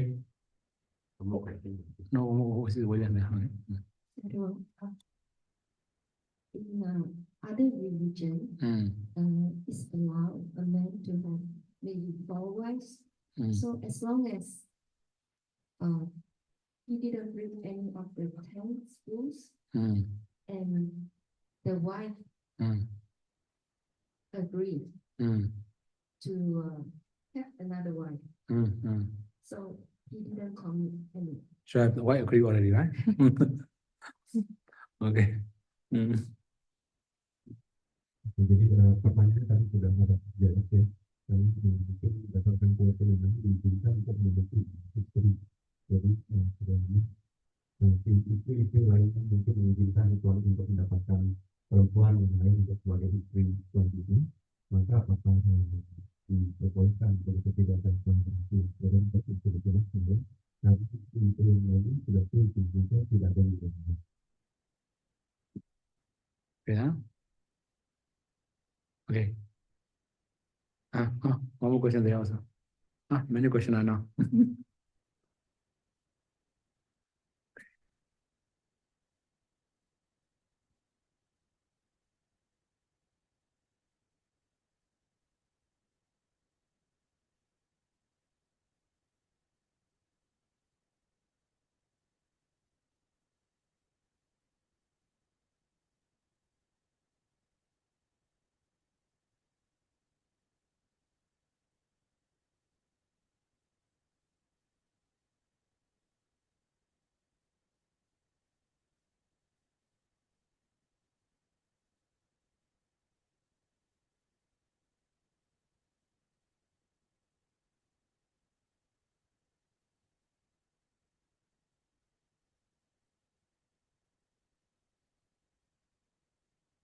Okay. So for about Kamsumi Chachara, okay, easier way is don't just find other people's family. It's easier way, right? For example, like maybe parents may have young daughter, young son, for example, right? So if the son or the daughter disagree, don't touch them. If parents disagree, don't touch them. Right? It's easier, right? And this is the easier way to teach. If we say many other messages, then they cannot understand easily. Okay? Okay? Pertanyaan kurang jelas dari agak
Yeah.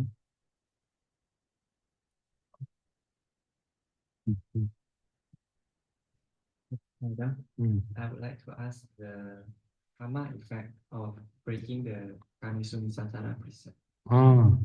Very heavy job, right? That one is a very heavy topic, right? Okay. Actually, there can be many explanations about it. Okay. Now, modern society, right? There are some people, they have two genders, two sexual such organs, right? That kind of person also can be reborn. He can be reborn, that kind of person. There's also one of the effort of Kamsumi Sachara, right? Another thing is, okay, as you say now, like LGBT, that kind of group also possible. It's like, right? So, okay, there are many other things. Okay, very bad one is go to the hell, right? After being born as a human being or other animals, sometimes they don't have any sexual organs, or they have two sexual organs, or something like that. Very messy life, right? Jadi tadi saya mengatakan buat bagaimana akibat dari pelanggaran sila yang ketiga. Kami Cintara Pero menjawab bahwa penjelasannya akan sangat lebar sekali. Bisa diawali dengan yang paling parah adalah dia akan terlahir di alam neraka, atau mungkin dia bisa terlahir di alam binatang, yang mungkin juga di alam binatang juga dia terlahir dengan tidak memiliki kelamin seperti itu, atau mungkin juga dia terlahir di alam manusia tetapi tidak memiliki kelamin. Ada juga bisa jadi dia terlahir di alam manusia tetapi memiliki kelamin ganda, atau dia terlahir di alam manusia tetapi dia menjadi seseorang yang memiliki perilaku seksual yang salah seperti itu, seperti LGBT, atau bisa yang lain juga. Okay, any other?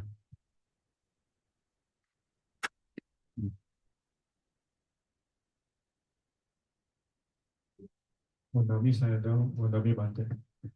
Bante kurang mengerti mengenai captive wife itu Bante. Berarti kalau dalam perang itu wajar gitu dijadikan diambil gitu Bante. Terus mengenai perlindungan itu, perlindungan di bawah orang tua gitu misalnya Bante, itu umurnya gimana ya? Apabila dia sudah terbalik gitu, dia yang menyokong orang tua tapi masih single, apakah itu masih dalam perlindungan juga gitu? So he's asking about the captive wife. Is it actually normal if during the war and then female was captive and then they take them as the wife? Ancient time maybe, right? Now in the modern day is not long ago, right? At the time of the Buddha, even not at the time of Buddha, maybe 200 years ago, 300 years ago, also the same thing happened. After, even like for example, Myanmar and in time, we have many times we have war, right? And they also the same. They take many wives, right? Ya, jadi memang di zaman dahulu atau mungkin sekitar 200-300 tahun yang lalu pun mungkin masih terjadi hal semacam ini. Jadi ketika terjadi perang ya ada perempuan atau mungkin anak-anak gadis yang ditangkap dijadikan istri oleh lawan perangnya seperti itu. Seperti kalau di zaman dahulu terdapat perang di antara Myanmar dan juga Thailand seperti itu, perebutan. Nah, hal seperti ini masih terjadi di zaman dahulu. And then the second question about single women under protection of their parents. Is there any age limitation of this? Actually, no, we don't have age limitation. For example, like in Asia, right? Until you come married, you live together with your parents, right? Mostly, right? So maybe it will be in a different culture in a Western country. When they are mature enough, they don't live together with parents, they just live with their boyfriend or something, right? So different culture. It depends on culture also. And then what if the woman is single? So this woman already is an adult already, and she's actually the one who support the family, the father and mother. So the father and mother already retired, so she is the one who support the family, but she's still single. But then she do sexual with another man. So is this single woman still under protection of the parents? No. Okay. Maybe in this case, we have to think about many other issues also, right? For example, sometimes she also make her parents unhappy also, right? The main thing is that happiness begins with family. Her parents may not agree with her all the time, right? Sometimes she may have boyfriend, for example. The parents agree, it doesn't matter. If parents disagree, break steps. One more thing. Okay, such a relationship is not one issue, right? As soon as she agreed to have sex with one man, then she become wife of the man. But the man break precepts, right? Because parents disagree. So we have three different things here: parents, boyfriend, and the girl, the lady. Right? So from her side, she agreed to have sex with the man. She become wife because Chana Wasini. Right? So parents disagree. This is another issue. Jadi cara menjelaskan bahwa mengenai batasan umur itu mungkin tergantung kebudayaan yang masing-masing ya, karena kalau di Asia kita biasanya mengetahui bahwa biasanya anak-anak itu akan tinggal bersama orang tua mereka sampai mereka pada akhirnya menikah. Tetapi kalau di negara yang lain mungkin memiliki kebudayaan yang lain, ketika mereka mungkin sudah di umur tertentu maka mereka akan meninggalkan keluarganya, meninggalkan rumah, dan mereka memang diperbolehkan secara kebudayaan mereka untuk pada akhirnya tinggal bersama pacar-pacar mereka begitu. Maka ini menjadi sesuatu yang dibolehkan. Nah, lalu kalau ditanyakan seorang perempuan single yang masih memiliki orang tua, yang mungkin dia masih tinggal sama orang tuanya juga, tetapi dia yang menyokong keluarganya, dia merupakan pencari nafkah di keluarganya, begitu. Jadi sekalipun dia masih seperti berada di bawah lindungan orang tua, tapi sebenarnya dia menyokong keluarganya. Jadi bagaimana dengan hal ini? Apakah ketika dia melakukan hubungan seksual ini diperbolehkan atau tidak? Nah, saya bilang ini merupakan isu yang berbeda. Ini tergantung juga daripada orang tuanya, karena bisa jadi sekalipun anaknya yang menyokong keluarga, tetapi mengenai hubungan si anak perempuannya dengan laki-laki tersebut mungkin orang tuanya tidak setuju, mungkin orang tuanya ini tidak bahagia dengan hubungan mereka, begitu, sehingga si orang tua menjadi tidak menyetujui hubungan antara anak perempuannya dan si laki-laki. Nah, tetapi kalau misalkan si orang tua yang menyetujui, maka ya berarti tidak apa-apa, seperti itu. Jadi terdapat tiga subjek di sini yang kita harus perhatikan, si perempuannya, si pacar laki-laki, dan juga orang tuanya. Kalau si anak perempuan ini setuju untuk tinggal bersama atau dia melakukan hubungan seksual dengan pacarnya, begitu atas kesepakatan, maka dia disebutnya mungkin sebagai tanda wasili, begitu, sebagai seorang istri yang karena memang tinggal karena kesepakatan atau persetujuan bersama. Seperti itu. Tetapi kalau misalkan mereka menyetujui dengan si laki-laki tetapi orang tuanya tidak setuju, maka ini adalah cerita yang lain. Berarti keduanya, si anak perempuan dan juga pasangannya itu melakukan pelanggaran kami secara. Oke. Oke. Kalau misalkan yang tadi kan pertanyaan yang sister yang tadi, kalau punya istri lagi gitu Bang, diperbolehkan asal istrinya setuju Bang. Gimana kalau di luar negeri gitu ada exchange wife gitu, gimana Bang? Kan itu udah saling setuju gitu. Apakah itu diperbolehkan juga? Kalau diperbolehkan berarti moralnya makin lanjut Bang.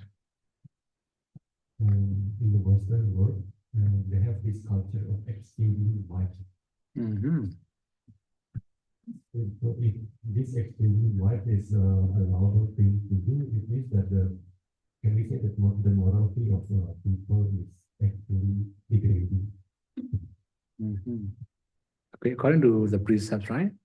If both husband and wife agree, in this case, we can say they are not breaking precepts. It's a very messy marriage, right? Right? Ya, secara aturannya intinya ya itu ketika suami atau istrinya itu kedua orang ini setuju, maka tidak ada sila yang dilanggar sebenarnya.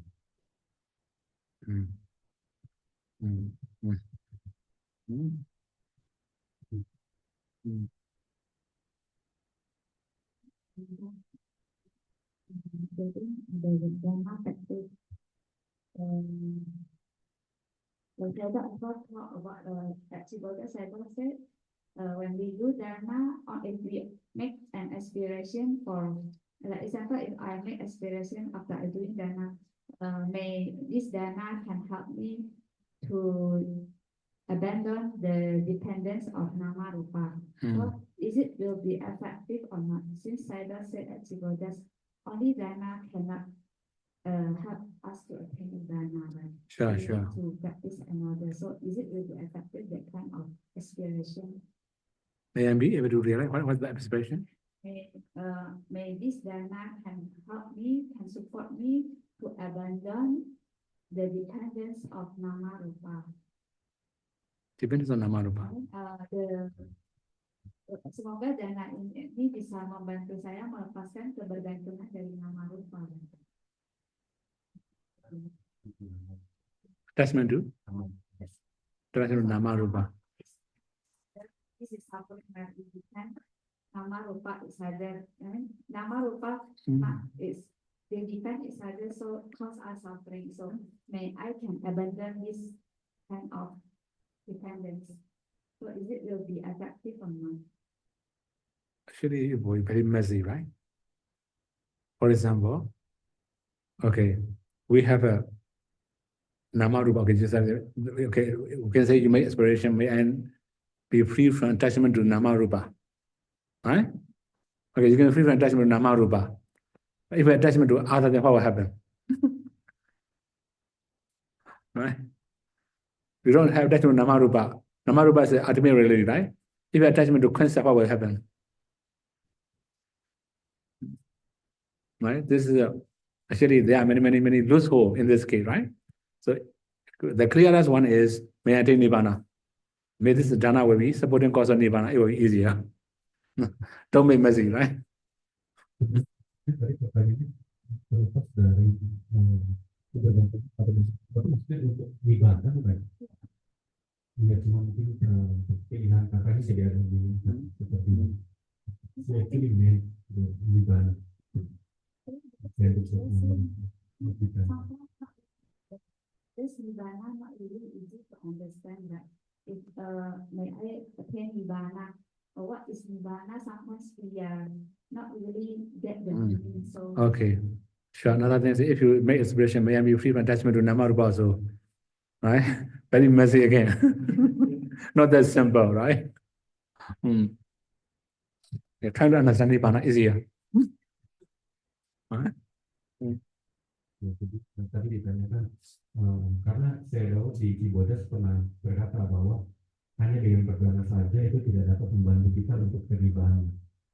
Jadi ditanyakan apakah jika seseorang setelah melakukan dana lalu beraspirasi semoga dengan dana ini bisa membantu saya meninggalkan kebergantungan kepada nama rupa. Apakah aspirasi semacam ini sebenarnya tidak efektif begitu untuk dilakukan? Karena kan nggak cuma dana saja yang nggak bukan hanya dana yang harus dilakukan begitu untuk bisa mencapai nibbana. Jadi berkata bahwa aspirasinya ini agak rumit begitu karena dikatakan bahwa supaya melepaskan kebergantungan pada nama rupa. Begitu. Kenapa nggak lebih simpel aja semoga dana ini membantu saya untuk mencapai nibbana? Karena kalau kita katakan bahwa semoga saya melepas kebergantungan pada nama rupa, lalu bagaimana kalau ternyata kita melekat terhadap konsep?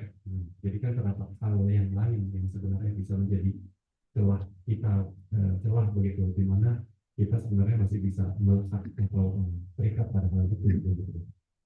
Saya berkata bahwa sebaiknya lebih sederhana saja kira-kira karena nama rupa juga untuk sederhana itu tidak bisa dipahami. Jadi kenapa ada yang jadi Okay then. Many questions now. Okay. Okay. At Cibodas, I also explain about that one.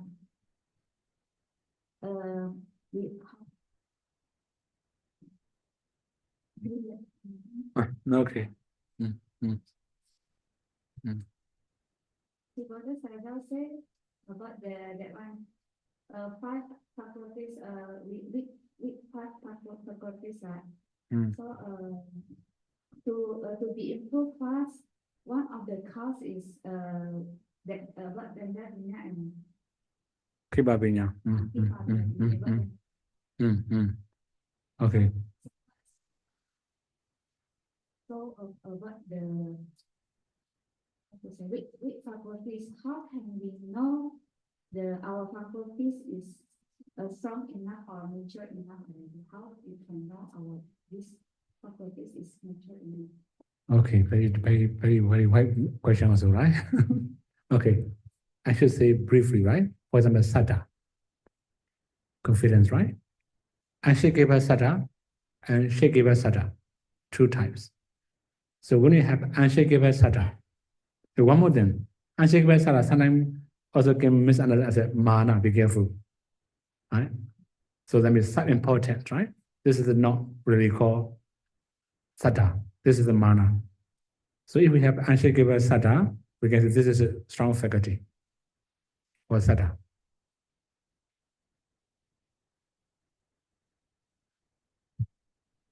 tadi saya menanyakan bahwa di Kibora daerah ada faktor seperti itu jadi tadi menentukan sesuatu ini dan ini seperti tadi jadi itu tertentu dengan cepat atau dengan lambat begitu. Saya tidak bahwa ditanya oleh saya bagaimana kita mengetahui apakah kita ini memiliki sesuatu yang itu kuat atau bukan seperti itu. Saya hanya melihat secara sederhana untuk faktor tersebut harus kita menjadi sebagai faktor atau keyakinan atau yang memiliki keyakinan yang kuat yang tidak tergoyahkan, ada juga keyakinan yang lain atau yang dapat goyah seperti itu. Jadi ada orang yang paham bahwa keyakinan tidak tergoyahkan ini merupakan bentuk dari diri kesombongan seperti itu. Jadi dia mementingkan diri sendiri seperti apa yang menjadi di diri seperti itu. Jadi bukan saja bukan bentuk dari keyakinan atau keyakinan yang tak tergoyahkan, tetapi jika dia memang keyakinan yang tak tergoyahkan, maka itu pasti adalah sebuah faktor yang kuat yang dimiliki oleh orang tersebut. Okay, now that's a viriya, right? Viriya also the same. You have already determined and you were trying, you finished, or you attain something, right? So then your mind power is also strong enough, your body energy is also strong enough to make or to practice. Then this is called viriya, right? Body energy and mental energy, because the body energy and the mind power both. If your mind is powerful enough, we can say this is strong enough. Ya, saya menjelaskan kondisi dari kelima tersebut yang kedua adalah viriya, seperti tekad begitu.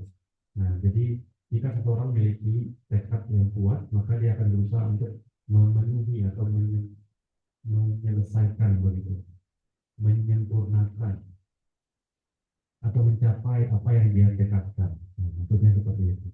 Nah, ini termasuk pikiran dan juga tubuhnya. Jadi kalau dia memiliki pikiran yang kuat dan juga tubuh energinya kuat, maka dia bisa mencapai apa yang dia tekadkan. Tetapi kalau dia tidak kuat, maka wiriyanya atau tekadnya ini tidak kuat juga. Okay, now another one. Sati, right? Sati is always needed. I don't need to say this is necessary or unnecessary, right? Always needed.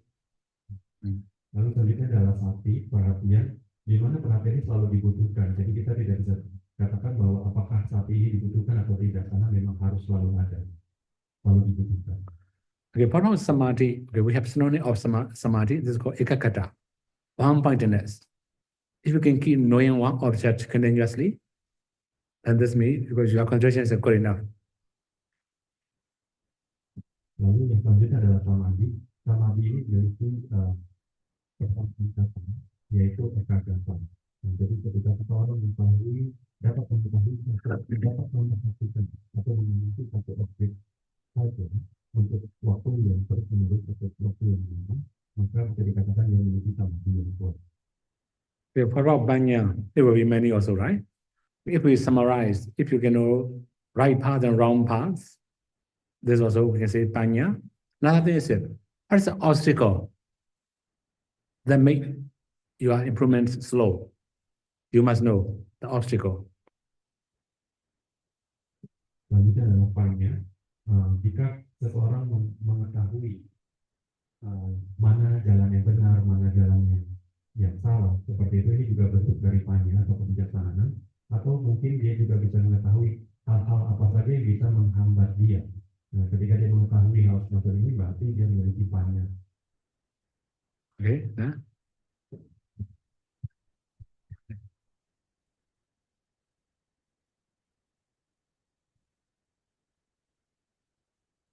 Okay. I would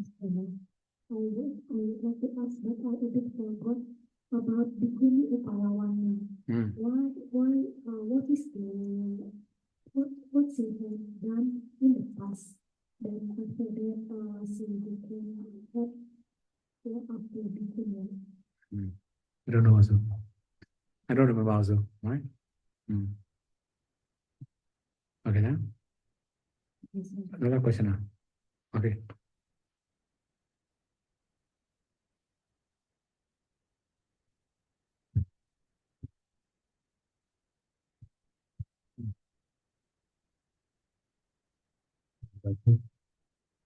Ini untuk perjelas saja untuk yang tadi 8 jenis pelanggaran Brahmacharya nomor 4 itu yang bahasa Inggrisnya gazing into each other's eyes. Ini juga mungkin di dalamnya harus ada faktor lust ya.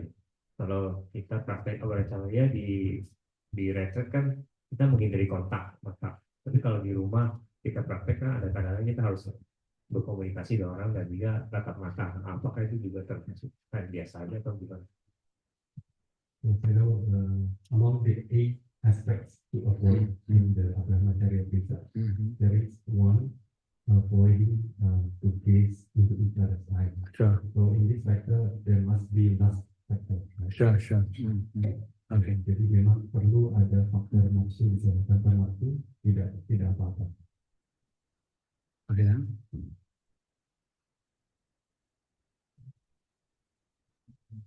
Okay. So the last data, most important part. So we practice Brahma Vihara. So we try not to create lust. Brahmacharya. So as long as we minimize the lust, it's still good. Sure. Okay, huh? Ya dalam latihan Brahma Vihara, di objek yang diperhatikan maka seharusnya seorang meditator tidak diliputi oleh nafsu pada saat dia mengamati objek.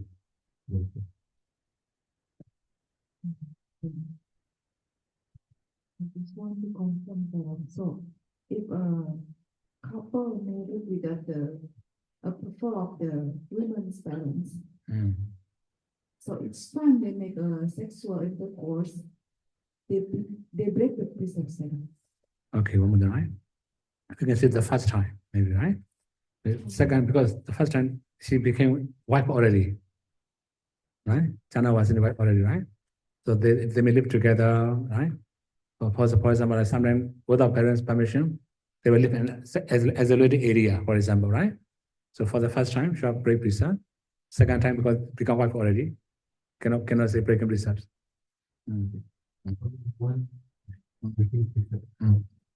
Sure. Because Chana was in it already, wife already, right? The game must not go to another point also, right? Tadi ditanyakan mengenai pasangan laki perempuan yang tinggal bersama dan melakukan hubungan seksual, tetapi tidak direstui oleh kedua orang tuanya. Saya mengatakan bahwa pada saat pertama kali mereka memutuskan untuk tinggal bersama dan melakukan hubungan seksual, yaitu memang pasti melakukan pelanggaran dari cara. Tetapi untuk selanjutnya si perempuan sudah disebut sebagai kandawati, sebagai seorang istri. Jadi pelanggaran kami itu di awal. Okay.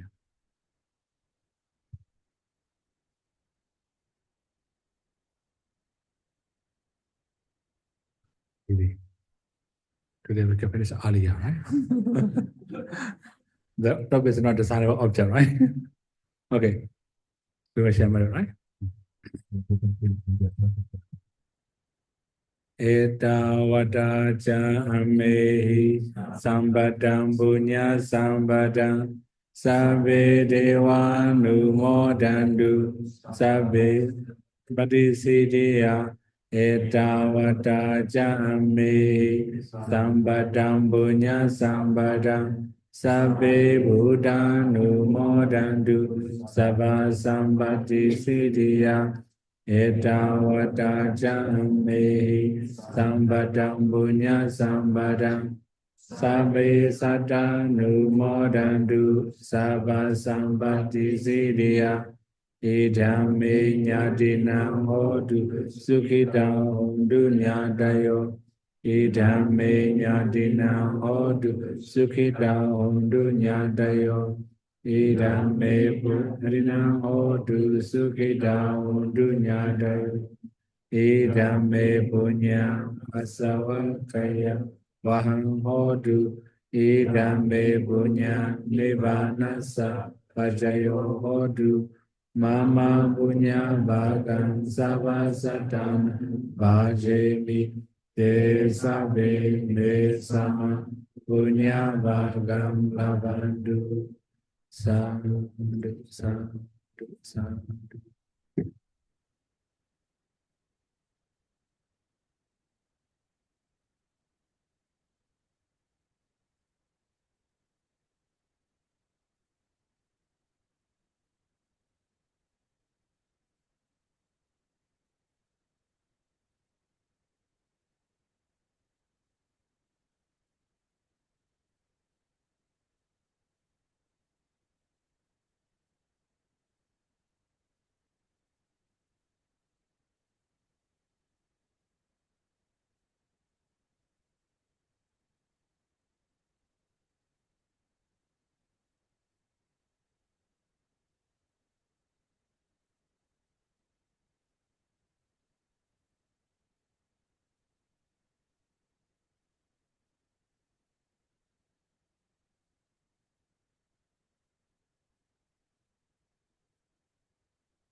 Gimana stopnya? Kalau gitu sama dengan. Hah? Jod yang. Oh, udah.